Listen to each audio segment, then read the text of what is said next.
నెల్లూరు జిల్లా వేదాయపాలెంలో జరిగిన కత్తిదాడి ఘటనకు రౌడీ మూకలతో ఎలాంటి సంబంధం లేదని సిఐ శ్రీనివాసరావు స్పష్టం చేశారు.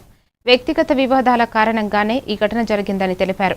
ఘటనపై సోషల్ మీడియాలో తప్పుడు ప్రచారాలు చేస్తున్న వారిపై చట్టపరమైన చర్యలు తీసుకుంటామని హెచ్చరిస్తూ ప్రజలు అసత్య ప్రచారాలను నమ్మవద్దని విజ్ఞప్తి చేశారు.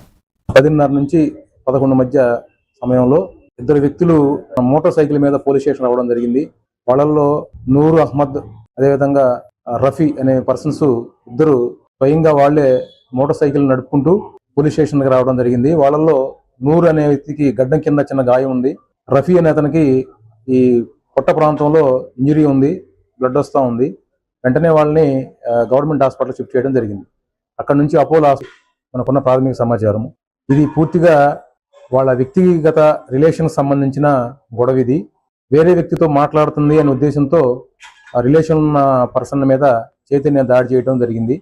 దీన్ని నెల్లూరులోని కొంతమంది సోషల్ మీడియా ప్లాట్ఫామ్లో ఇక్కడ రౌడీ మోకలు యథేచ్ఛగా కత్తులు కలిసి స్టార్ట్ అయిందని, అసాంఘిక శక్తులు మళ్ళీ విజృంభిస్తున్నాయని చెప్పి ప్రజలకు భయాందోళన పీడీ యాక్ట్లు 10 సంఖ్యలో పీడీ యాక్ట్లు నమోదు చేసి కడప జైలుకి పంపించడం జరుగుతుంది. కొంతమందిని బైండ్ ఓవర్ చేయడం జరుగుతుంది. వాళ్ళ నిరంతరంగా వాళ్ళ మీద నిఘా ఉంచడం జరుగుతుంది. మళ్ళీ రౌడీ మోకలు అసాంఘిక కార్యకలాపాలు విజృంభించే అవకాశం నెల్లూరు టౌన్లో అయితే లేదు.